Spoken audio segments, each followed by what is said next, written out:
저는 인권재단 사람의 박래군입니다. 반갑습니다. 그래서 오늘은 첫 번째 꼭지 제주 4.3 현장에 대한 겁니다. 제목을 학살과 해원의 섬, 제주도라고 이제 정해놨고요. 키워드를 제노사이드, 국가보안법, 그리고 빨갱이 연자제 이렇게 세 가지로 좀 잡아봤습니다. 제노사이드는 뭐 다 알다시피 그 학살을 한 거죠. 근데 학살인데 학살인데 그냥 학살이 아니라 뭐 인종청소 뭐 이런 것들이잖아요. 타민족이 타민족을 한민족을 아예 그냥 그 인종청소를 한다든지 또 종교적인 이유로 문화적인 이유로 뭐 등등해서 곳곳에서 학살이 일어나거든요. 근데 여기서 중요한 거는 다른 학살 집단, 다른 민족이 다른 집단을 싹쓸이하는 식으로 아니면 강제로 편입을 시킨다든지 이런 과정에서 일어나는 아주 끔찍한 그런 반인륜 행위들이 제노사이드죠. 그래서 뭐 단순히 그게 학살만을 통치하는 게 아니라 문화적인 어떤 이런 것까지 다 파괴시켜가는 게 제노사이드인 거죠. 그 과정에서 일어나는 끔찍한 인권 유린들이 엄청나죠. 이런 제노사이드들이 곳곳에서 일어났고 이런 부분들이 지금도 또 진행이 되고 있습니다. 그리고 제주 4.3 과정에서 국가보안법이 탄생했어요. 1948년 12월 1일 날 국가보안법이 제정된 거죠. 일제가 1925년에 만들어서 독립운동가들을 때려잡으려고 만들었던 치안유지법을 그대로 이승만이 갖고 와서 국가보안법을 만들었고 이 국가보안법으로 1949년에 무려 11만 명을 체포 검거하고 그걸로 사용도 시키고 그랬던 거죠. 이게 이제 제주 4.3이 계기가 돼서 이제 국가보안법이 만들어진 겁니다. 이때 제주 4.3 때부터 빨갱이란 말이 많이 또 생겨났죠. 빨갱이란 말이 단순하게 이제 사회주의 사상, 공산주의 사상을 소지하고 있는 사람들이라는 게 아니라 빨갱이니까 죽여도 좋다고 하는 살인면허죄가 같이 나온 겁니다. 그래서 빨갱이는 굉장히 끔찍했었던 이런 거고 지금까지도 뭐 걸핏하면 뭐 빨갱이란 말을 막 하거든요. 요즘은 뭐 종북 좌파 이런 얘기도 하고 그러지만 빨갱이란 말이 엄청나게 이제 사람을 옥죄는 그런 언어였었죠. 그 빨갱이와 함께 이제 따라오는 건 뭐냐면 빨갱이 가족이기 때문에 같이 공동의 책임을 묻는 겁니다. 그래서 빨갱이 가족들까지 아주 고통스럽게 공직에도 나가지 못하게 한다든지 직업의 자유도 제한을 한다든지 뭐 계속 감시와 사찰 이런 것들을 한다든지 이런 게 80년대까지 이어졌었거든요. 이런 게 제주도 4.3에서부터 생겨난 거죠. 그래서 우리나라의 인권의 역사를 대한민국의 인권의 역사를 이렇게 쭉 찾아가다 보면 결국 제주 4.3하고 만나게 됩니다. 제주 4.3 때부터 제주 4.3 때부터 이제 이게 이제 이런 현상들이 이제 생겨났고 이런 구도들을 아직도 벗어나지 못하는 거죠. 여전히 국가보안법에 의해서 국가보안법이 이제 이런 표현의 자유, 사상의 자유를 억누르고 있는 거죠. 이런 분단의 벽을 넘어야 비로소 인권의 세상이 훨씬 더 지평이 넓어질 텐데 그러지 못하는 것. 제가 인권운동하면서 계속 국가보안법 폐지하려고 이렇게 노력했지만 여태까지 못하고 있는 거잖아요. 저는 지금도 제일 먼저 폐지해야 될 악법이 뭐냐라고 하면 국가보안법입니다. 국가보안법이 없는 세상을 만들자 그렇게 얘기했지만 그러지 못하고 있습니다. 예, 몇 분이 더 지금 들어오셔가지고 이렇게 댓글 남겨주셨습니다. 댓글 이렇게 남겨주시고 그러면 실시간 채팅창에 남겨주시면 그때그때 보고 제가 답할 수 있는 건 답하고 이제 그러도록 하겠습니다. 제가 굉장히 서투르죠. 그래서 막 떨면서도 지금 하고 있습니다. 좀 잘 해보겠습니다. 자, 그럼 제주 4.3 현장으로 한번 먼저 들어가겠습니다. 그래서 제주 4.3 현장은 사건은 뭐냐? 1947년 3월 1일 경찰의 발포 사건. 이게 이제 3.1 운동, 3.1 만세 운동 기념 대회를 제주도 관덕정 옆에 있는 한 초등학교에서 열었는데 그거 끝나고 행진할 때 경찰이 발포 사건이 있었습니다. 이걸 기점으로 해서 경찰과 서북청년단의 탄압이 있었거든요. 그래서 여기에 대해서 저항하고 그리고 단독선거, 단독정부 반대를 기초로 해서 1948년 4월 3일 날 남로당 제주도당이 무장대를 꾸려서 무장봉기를 했었거든요. 그런 이래로 1954년 9월 21일 한라산 금족 지역이 전면 개방될 때까지 그 7년 6개월간의 그런 기간 동안 일어났던 사건입니다. 그래서 제주도에서 발생한 그런 무장대, 토벌대 간의 무력 충돌과 토벌대의 진압 과정에서 수많은 주민들이 희생당한 사건이라고 제주 4.3 사건 진상조사 보고서에서 밝히고 있는 거죠. 사실 제주 4.3에 대해서는 4.3을 얘기하는 게 90년대까지는 굉장히 금기어였어요. 4.3을 얘기하는 것만으로도 이제 국가보안법으로 잡혀 들어가는 거죠. 저기가 있었던 저 인권운동 사랑방에서는 1997년인가요? 그때 그 레드헌터라고 하는 그 제주 4.3 증언하는 그 다큐멘터리를 들었었는데 그것 때문에 우리 그 서준식 당시 대표가 국가보안법으로 구속되기도 하고 좀 그랬었죠. 근데 이제 제주 4.3 사건 진상규명 명예회복에 관한 특별법이 제정이 됐어요. 아, 이게 잘못됐네. 2000년도인데, 2001년이라고 그랬네요.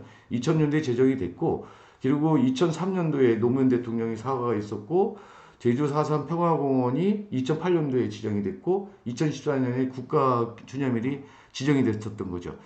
그래서 이제 지금은 이런 얘기를 제주 4.3에 대한 얘기를 해도 되는데 그때까지만 해도 20여 년 전만 하더라도 이거는 얘기하면은 국가보안법에 걸려 들어갈 수 있는 그런 사건이라는 거죠. 예, 실시간으로 이렇게 이제 채팅창을 보니까 뭐 자연스럽다고 해서 프로 같다고 하는 사람도 있어요. 제 친구입니다. 예. 그리고 서북청년단 얘기도 하고 그런데 이따 가면서 얘기를 하도록 하겠습니다.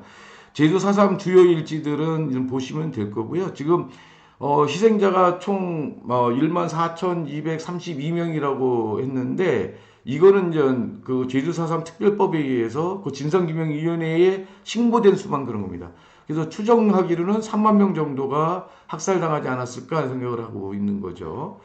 자, 그리고 여기 아까 이제 보면 금족지구라고 그랬는데 이게 이제 그 어, 저 48년 10월 17일에 계엄사령부가 제주 해안에서 5km 이상 중산간 지역까지를 갖다 통행금지 명령을 냅니다. 그래서 그 안에 있는 5km 그 이상 쪽에 있는 적은 다 적으로 여겨서 총살한다고 한 거죠. 그럼 포고문을 발표를 합니다.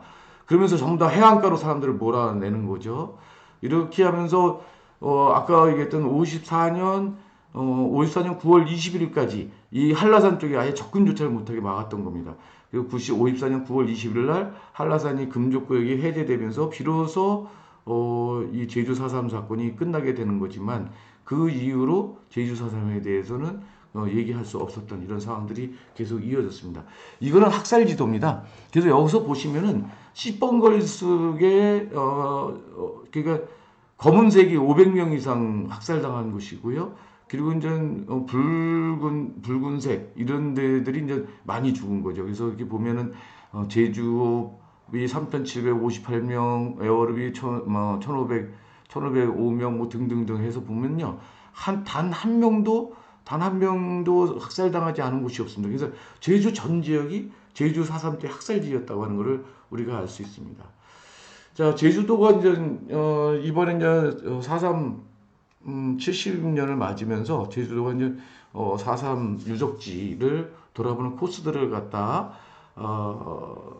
권장을 했는데요. 제주시 동부권, 제주시 서부권, 서귀포시 서부권, 서귀포시 동부권 이게 네 개를 나눠서 이렇게 이제 권장을 했습니다. 이게 주요한 그 제주 4.3 유적지들을 갖다가 선정해서 이렇게 한 거거든요. 이렇게 한번 따라가 보는 게 좋을 것 같습니다. 그러니까 제주도 전역이 4.3 학살이 진행됐던 곳이기 때문에 어딜 가나 제주도에 어딜 가나 제주 4.3의 그 아픔이 다 배어 있고 서려 있다는 거죠. 그런 곳에서 다 돌아볼 수 없으니까 이렇게 코스를 정해서 돌아보시면 체계적으로 이렇게 볼 수 있지 않을까 생각을 합니다. 물론 저도 여기 다 가보지 못했습니다. 여기서 얘기하는데 다 가보지 못하고 대부분 가봤는데 다 가보지는 못했고요. 자, 이번 제 책에서는 이 중에서도 제가 보기에 이제 중요하다고 하는 곳들 몇 군데를 굉장히 찝어서 소개를 했습니다. 먼저 제주 4.3 유적지를 돌아보기 전에 제주 4.3에 대한 어떤 기본적인 지식이나 이런 것들이 정보가 부족하시다면 제주 4.3 평화공원부터 돌아보시는 게 좋습니다. 제주 4.3 평화공원은요,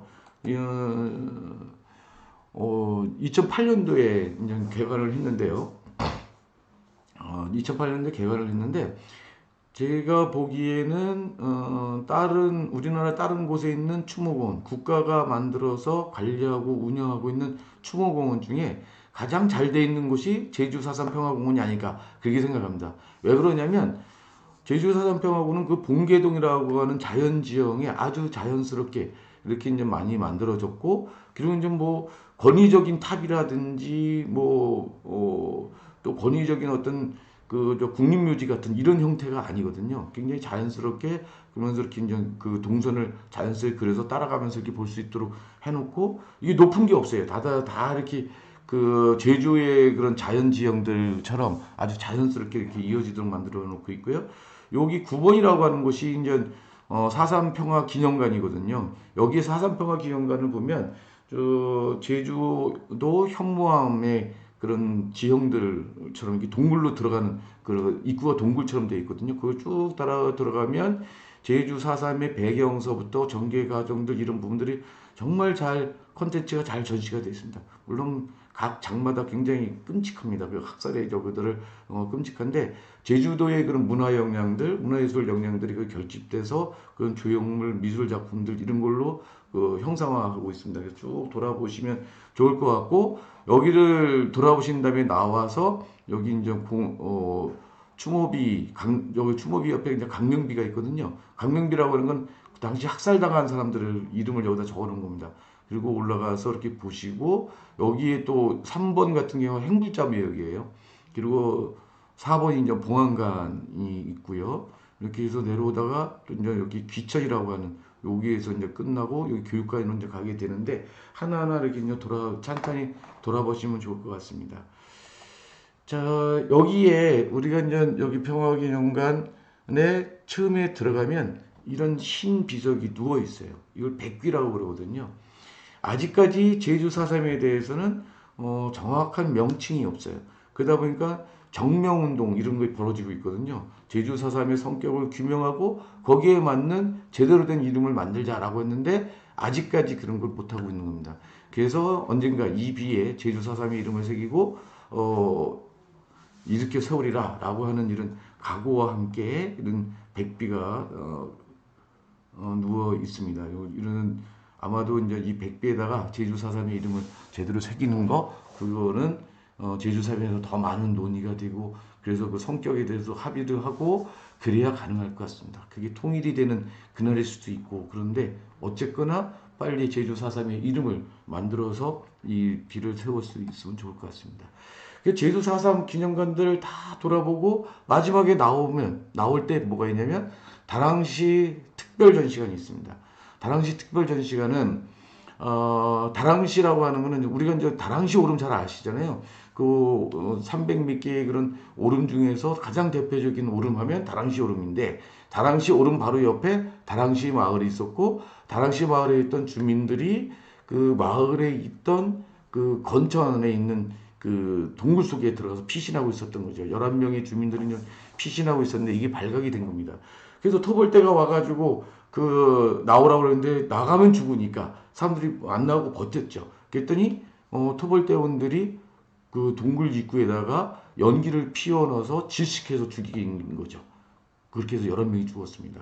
이게 1992년도에 4.3 연구소에 의해서 발견이 됐고, 이것이 이제 발굴이 됐는데, 그때만 하더라도 노태우 정권 때잖아요. 그때만 하더라도 제주 4.3을 갖다가 알려지지 않으려고 봉쇄하려고 이걸 빨리 수습을 해서 유골을 갖다 화장해 갖고 바다에 뿌려버렸어요.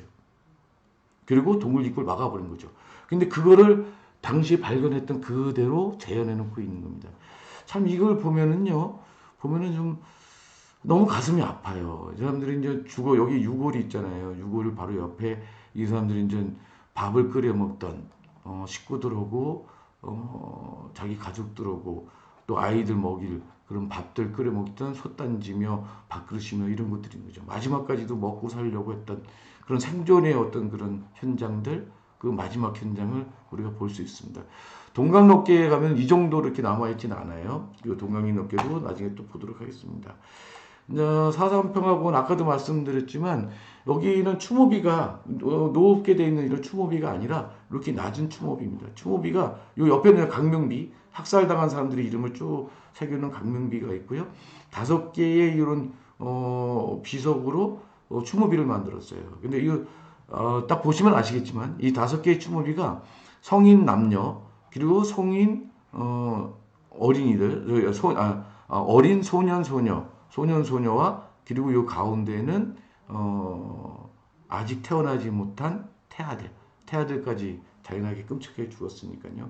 이런 사람들의 수의를 가지고 이렇게 추모비를 만들었습니다. 추모비 하면 우리가 이제 굉장히 높고 이렇게 권위적이고 이런 거를 생각하잖아요.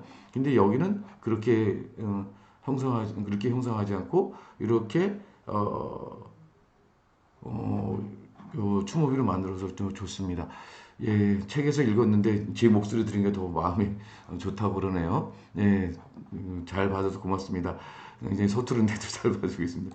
그 다음에 여기 아까 얘기했던 행방불명자 묘역인데요. 행방불명자 묘역에 이렇게 이제 여기 보면은 비석이 쭉 서있지만 이 사람 이름만 있어요. 이 행방불명자들은 어떻게 생겼냐면 주로 행방불명자는 제주 4.3 때 폭도로 잡혀갖고 체포돼서 육지에 있는 교도소에 수감됐던 사람들입니다. 특히 이제 대전교도소에 많이 이제 수감됐었다고 하는데 각지에 있었던 이 교도소에 수감됐던 사람들이 한국전쟁 나자마자 이 사람들을 갖다가 학살을 해버리거든요. 그래서 대전 같은 경우는 산정골 거기 산정골이 이제 한 1km나 되는 그런 무덤이 있거든요. 거기서 이제 죽은 사람들을 비롯해서 이제 제주도의 출신들이 곳곳에서 죽거든요. 이런 사람들이 이제 한 5천 명 된다고 하는데 이런 사람들의 묘역이 있습니다. 그래서 여기는 유골이 있거나 이러지를 않고 다 이제 비석만 세워져 있는 이름만 세워져 있는 이런 겁니다. 그 중에 이제 여기에 이제 이 죽음의 문으로 들어가는 사람의 조형물이 형성화돼 있죠. 그리고 이제 거기서 내려오면 그 봉안실이 있는데 여기 봉안실은 뭐냐면 이제 유골을 발굴해서 그 사람들의 저거를 봉안을 해놓는 거예요. 그리고 이제 지금 DNA 검사를 해갖고 그 유족들을 또 몇 명 또 찾기도 했어요.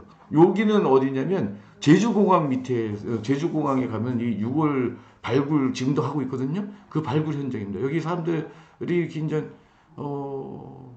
이게 사람 뼈예요. 여기 이제 이게 머리뼈고요. 이게 머리뼈고 가슴뼈고 이렇게 되는데 사람 죽은 위에다 또 죽이니까 켜켜이 쌓이는데 이게 이제 한국전쟁 때 그 학살터에 가도 똑같은 모습을 우리가 볼 수가 있습니다. 이런 이렇게 이제 발굴해야 될 그 무덤 이런 게 아직도 지금 많이 있는 거죠. 지금도 지금 여전히 하고 있습니다. 요거는 이제 마지막 제주 평화공원을 딱 돌아보고 나오다가 마지막 발견하게 되는 조형물입니다. 비설이라고 하는 건 좀 막 눈보라치는 그런 거를 얘기하는 거죠. 눈보라치는 그런 모습을 형성하는 건데요. 1949년 1월 달에 중산간 마을에 대한 대대적인 토벌이 이제 진행이 되거든요. 이때는 중산간 마을에서 이제 있던 변병생이라고 하는 여성이 아이를 끌어안고 토벌대가 떴다 이 소리 들으니까 도망친 거죠. 아이를 딸을 내미를 2살 배기 딸 내미를 끌어안고 막 도망치다가 토벌대 총에 맞아요. 이 애를 끌어안고서 뭐 그 눈 속에서 막 그 신발을 벗겨지면서까지 그냥 걸어가다가 그 눈 속에 그대로 얼어버립니다. 끔찍하죠. 이랬던 모습을 형성하는 것이죠. 시간이 되게 많이 가네요. 큰일 났네. 예. 다음에 이제 북촌마을, 학살의 전형 북촌마을, 거기는, 너분승이 4.3 기념관이 있고요. 거기 가면, 젖먹이라고 하는 그림이 있습니다. 젖먹이 거기 그림에 시도 적혀 있는데, 이게 원본을 이번에 강효부 선생님이 주셨습니다. 실제 있었던 거죠. 엄마가 거기서 죽었는데, 엄마가 죽은지도 모르고, 이 어린애가 이제 엄마 젖을 빠는 거죠. 그리고 이제 거기 북촌 학살에, 저는 거기 북촌초등학교에서 이제 일어나고 이제 그랬는데 거기 바로 옆에 이렇게 애기 무덤이 있어요. 원래 애기들 무덤 여기다 묻었다고 그러더라고요. 지금 그때 학살당했던 아이들 무덤이 있고 여기는 지금 보이지 않는데 여기 찾아가 보면 꽃신이라든지 거기 꽃 같은 것들을 이렇게 사람들이 갖다 놓고 그러면서 추모를 하고 있습니다. 그리고 여기 순이 순위 삼촌이 1978년 창작가 비평 1978년 가을호에 이제 현경 선생님이 중편 소설을 쓴 거죠. 예, 그래서 이게 이제 그동안 이제 금기어로 이제 있었던 순위 삼촌을 저 제주 4.3을 알리는 그런 혁혁한 공을 세웠는데 이거를 발표하고 나서 현경 선생님이 중앙정보부에 와서 엄청난 고문을 또 당하셨다고 좀 그러더라고요. 그래서 이 순위 삼촌인데 이 문학비를 갖다가 이렇게 만들어놨어요. 이렇게 비석을 갖다가 눕혀놨습니다. 세우질 않고요. 이게 눕혀놓은 게 원빵밭에서 그때 학살당했던 사람들 이런 부분들을 이렇게 형상화하고 있는 거죠. 그래서 이제 여기 이제 보면은 그 사사 여기 순위 삼촌에 나오는 대목들을 이렇게 주요 대목들을 이렇게 적어놨거든요. 가시면 꼭 한번 보시기 바랍니다. 그리고 이제 거기 북촌을 좀 나와서 선을 이루고 또 좀 올라가면은 제주 사삼성이 있어요. 제주도에도 성이 많이 있지만 이거는 원래 있던 성이 아니라 제주 사삼 때 아까 상간마을 중산간마을에서 중산간마을에서 다 이제 좀 소개시켰잖아요. 그렇게 하고 나서 해안가에다 이렇게 성을 다 쌓는 겁니다. 그래서 이제 밭에 있는 돌들을 가져오게 하고 담장에 있는 돌들을 갖고 오게 해서 이게 섬을 갖다 쌓는 거죠. 그래갖고 여기다가 사람들을 갖다 강제로 집단 거주하게 만들고 감시도 하면서 또 여기 이제 무장대들을 또 감시도 하고 또 쳐들어오지 못하게 하고 이렇게 됐던 겁니다. 원래 만들었던 제주 4.3성은 이랬다고 그러죠. 이게 이제 선을지에 그대로 복원이 되어 있습니다. 자, 다음에 이덕구산전을 가볼게요. 이덕구산전은 이게 찾아가기가 참 고약합니다. 사려니 숲에 그 검은 오름 쪽에 붉은 오름 쪽인가 그쪽에 저 있거든요. 그래서 교래 북박진밭이라고 하는 곳에 있는데요. 거기 사려니 숲 그 안내소에 가서 물어봐도 잘 몰라요. 그러니까 여기 가시기 전에 블로그나 이런 데 소개되어 있는 이런 걸 보고 잘 찾아가셔야 돼요. 그래서 이제 사려니 숲길 따라서 쭉 가다가 오른쪽으로 이렇게 쭉 올라가거든요. 이렇게 이제 조릿대가 있는 이 숲으로 이제 들어가서 이제 가야 되는데 거기 올라가다가 이제 그제서야 이런 표지판을 만나게 됩니다. 그래서 이렇게 이제 들어가서 보면 이렇게 이제 이덕구 산전이라고 하는 곳이 있어요. 여기가 이제 제주 4.3 때 주민들이 이제 그 토벌대를 피해서 여기 와서 살았대요. 여기에서 살았던 이유는 바로 옆에 천이 흐르고 있거든요. 물이 있다는 거죠. 물이 있으니까 여기서 밥해 먹을 수 있고 그냥 살 수가 있었던 거죠. 여기서 있었던 건데 이덕구가 여기서 잠시 은거를 하다가 1949년 6월 달에 경찰에 발각돼서 사살당합니다. 이덕구는 무장대 2대 사령관이죠. 1대는 김달삼입니다. 김달삼은 1948년 9월 달에 있었던 해주에서 있었던 전국인민대회에 제주도를 대표하는 대표로 갔다가 내려오지 않고 한국전쟁 때 나가서 또 전설하게 됩니다. 이덕구가 이후에 이제 무장대를 갖다 지휘하는 총책임자가 이제 돼 있었는데요. 이덕구는 이제 워낙 그 토벌이 이제 심해지고 그러니까 주민들을 내려보내고 이제 마지막 이제 항거를 하다가 어떻게 해서 이제 발각이 됐는데요.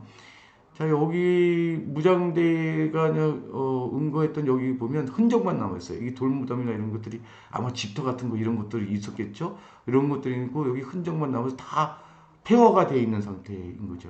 거기에 여기 이제 제주도의 문화예술인들이 이런 청동에 이 상을 만들어 놓고 가끔씩 제도 올리고 좀 그러는 것 같더라고요. 근데 여기서도 또 이렇게 이제 솥단지며 사발이며 이런 것들을 좀 볼 수가 있어요. 토벌대가 있었던 그런 수학주둔소라든지 이런 데 가면 흔적들이 많이 남아있거든요. 그 토벌대 것들은 많이 남아있는데 이런 무장대가 있었던 흔적을 찾기 굉장히 어렵습니다. 그 중에 하나가 이 이덕구 선전입니다. 그리고 이덕구가 있었던 살았던 그런 조천 쪽에 있는 거기 가면은 이런 가족묘가 있어요. 이 가족묘가 이제 지금 뻔듯하게 있는데 이덕구 이제 친척이 일본에 사는 친척이 이런 거를 했다고 그래요. 아, 여기 가려져 갖고 지금 안 보이는데요. 그런데 이제 여기 토벌대가 나중에 여기 이제 이덕구 가족묘 원래 있었던 가족묘에 이 비석들을 갖다 총질을 해대고 그랬습니다. 이덕구 가족은 이덕구가 이제 무장투쟁의 그런 사령관하고 그러니까 다 몰살당하죠. 제주 4.3 때. 이런 아픈 역사를 갖고 있습니다. 제주 4.3 때 특히 이제 토벌대 무장대장을 했던 이덕구가 이제 토벌대에서 사살당한 뒤에 이 토벌대가 이덕구를 여기다가 전시를 하죠. 어떻게 전시를 하냐면 이런 모습으로 십자가에다 매달아 놓습니다. 현기영 선생님이 이 모습을 보고 이 장면을 보고 여기에 모티브를 얻어서 지상의 숟가락 하나라고 하는 그런 성장 소설을 쓰게 되는 거죠. 이 이덕구의 사진 원래 생전의 모습입니다. 여기는 사살당한 뒤의 모습이죠. 자, 이게 무장대인데 결국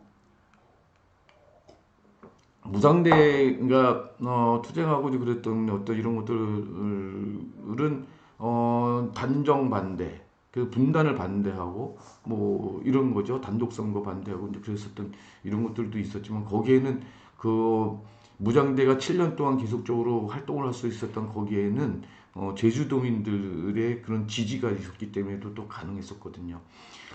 그 이런 부분들이 제대로 평가되고 그래야 되는데 이 제주 4.3 평화공원에 거기에 강명비에 이 사람들은 이름을 아직 못 올리고 있는 상황입니다.